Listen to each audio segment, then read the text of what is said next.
Hello students, टेक्साजिन biology में आप सभी का स्वागत है। और आज का टॉपिक है हमारा बेसिडियोमाइसीटीज़ एंड ड्यूटेरोमाइसीटीज़। बेसिडियोमाइसीटीज़ और ड्यूटेरोमाइसीटीज़ ये दोनों फंजाई के क्लास हैं। फंजाई को टोटल 4 क्लासेस में डिवाइड किया गया है on the basis of morphology of mycelium, mode of spore formation and fruiting bodies. तो जिसमें हम लोगों ने फाइकोमाइसीटीज़ और एस्कोमाइसीटीज़ लास्ट वीडियो में देख लिया था। आज हमें देखना है बेसिडियोमाइसीटीज़ एंड ड्यूटेरोमाइसीटीज़। सबसे पहले बेसिडियोमाइसीटीज़। Basidiomycetes are commonly known as club fungi.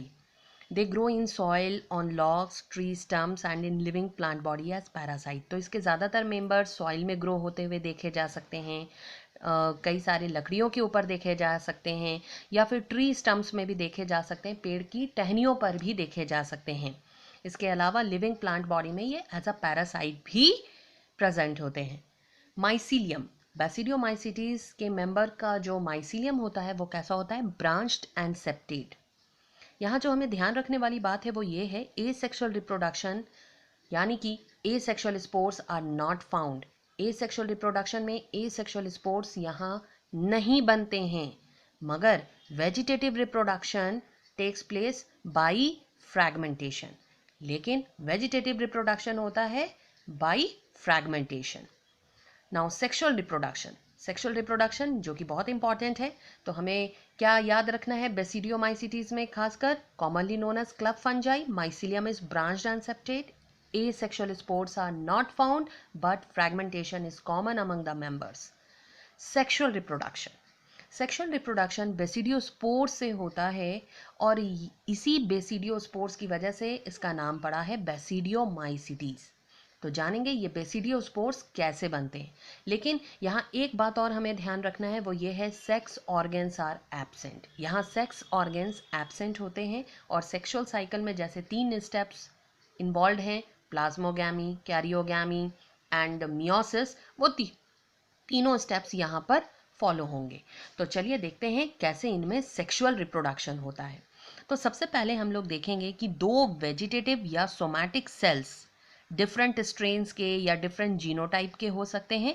ये सबसे पहले इनके प्लाज्मा मेम्ब्रेन आपस में फ्यूज करते हैं, जिसे हम लोग प्लाज्मोगैमी कहते हैं। तो this is the fusion of the plasma membrane between 2 vegetative और somatic cells of different strains और जीनोटाइप्स। आफ्टर प्लाज्मोगैमी आप देखेंगे प्लाज्मोगैमी के तुरंत बाद कैरियोगैमी नहीं होता है, यानी कि यहाँ हमें एक ही सेल में 2 न्यूक्लियस मिलते हैं और इस स्टेज को हम लोग डाइकैरियोटिक स्टेज कहते हैं। और ये डाइकैरियोटिक स्टेज हमें सिर्फ एस्कोमाइसीटीज और बेसिडियोमाइसीटीज में ही देखने को मिलता है। This result in a giving rise of a structure that is called basidium. आप देखेंगे डाइकैरियोटिक स्टेज के बाद एक स्ट्रक्चर का फॉर्मेशन होता है जिसे हम लोग बेसिडियम कहते हैं। आफ्टर कैरियोगैमी एंड मियोसिस, अब हम लोग क्या देखेंगे? कैरियोगैमी यानी न्यूक्लियस के फ्यूजन, ये दोनों न्यूक्लियस जब आपस में फ्यूज कर जाएंगे after the karyogamy and meiosis, this will result into the formation of 4 basidiospores. तो आप देखेंगे इस बेसिडियम में 4 बेसिडियोस्पोर्स का फॉर्मेशन होगा और ये बेसिडियोस्पोर्स हमेशा एक्सोजिनसली प्रोड्यूस होंगे ऑन बेसिडियम। तो जितने भी बेसिडियम बनेंगे उन सभी के ऊपर में यानी एक्सोजिनसली उसके बाहर में आपको बेसिडियोस्पोर्स देखने को मिलेंगे।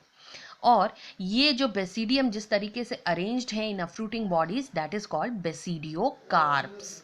अब क्या होने वाला है? ये बेसिडियोस्पोर्स फ्री होंगे, डिस्पर्स करेंगे इन एयर करेंट में और सुटेबल और फेवरेबल कंडीशंस में जर्मिनेट करके अगेन माइसीलियम में डेवलप हो जाएंगे। तो इस तरीके से हम लोग क्या देखते हैं, इनका सेक्सुअल रिप्रोडक्शन होता है। एग्जाम्पल्स, मशरूम जिन्हें अगैरिकस भी कहा जाता है, ज़्यादातर एडिबल होते हैं। ब्रैकेट फंजाई, पफ बॉल्स, ये सब बहुत कॉमन एग्जाम्पल्स हैं बेसिडियोमाइसीटीज के। यहाँ हम लोग मशरूम का स्ट्रक्चर देख सकते हैं, जिसमें हम लोग देख रहे हैं नीचे की तरफ रे लाइक स्ट्रक्चर होता है जिसे गिल रेज कहा जाता है। ऊपर का पोर्शन जो ज़्यादातर खाने में इस्तेमाल किया जाता है दैट इज पाइलियस। ये आप देख रहे हैं कि this is long stipe stalk like structure that is called stipe, and on the stipe this is annulus.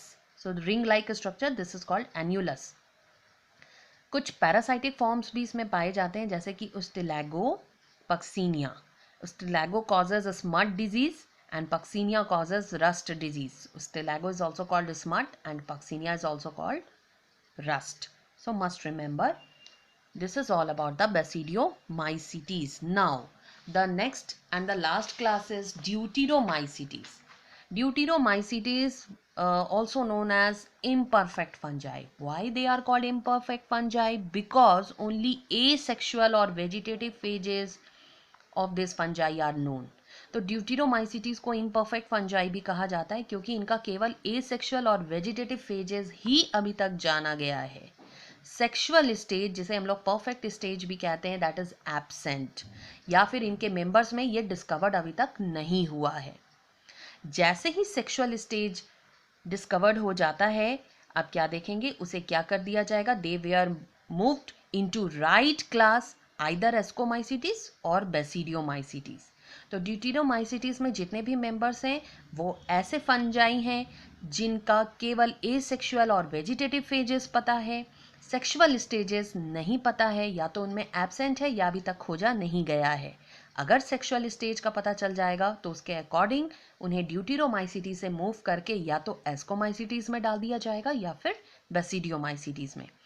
ड्यूटीरोमाइसिटीज में आने वाले फंजाई के माइसीलियम ब्रांच्ड और सेप्टेट होते हैं. एसेक्सुअल रिप्रोडक्शन कोनिडिया से होता है.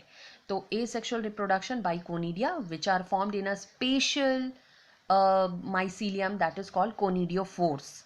तो इस तरीके से सेक्सुअल स्टेज यहाँ पर एब्सेंट होगा, केवल एसेक्सुअल रिप्रोडक्शन जिसमें कोनिडिया आते हैं. यहाँ हम लोग क्या देखते हैं, members of this class are saprophytes, parasites और decomposers that help in mineral cycling. तो इसके मेंबर्स सैप्रोफाइट्स हो सकते हैं, पैरासाइटिक हो सकते हैं, डिकम्पोजर्स हो सकते हैं जो मिनरल साइक्लिंग में मदद करते हैं. एग्जाम्पल्स हम लोग देखते हैं अल्टरनेरिया, कोलेटोट्राइकम एंड ट्राइकोडर्मा. तो ये 3 एग्जाम्पल्स हैं जो आपके एनसीईआरटी में दिए हैं. ये तीनों एग्जाम्पल्स हमें लर्न करना ज़रूरी है. So this is all about the classes of fungi.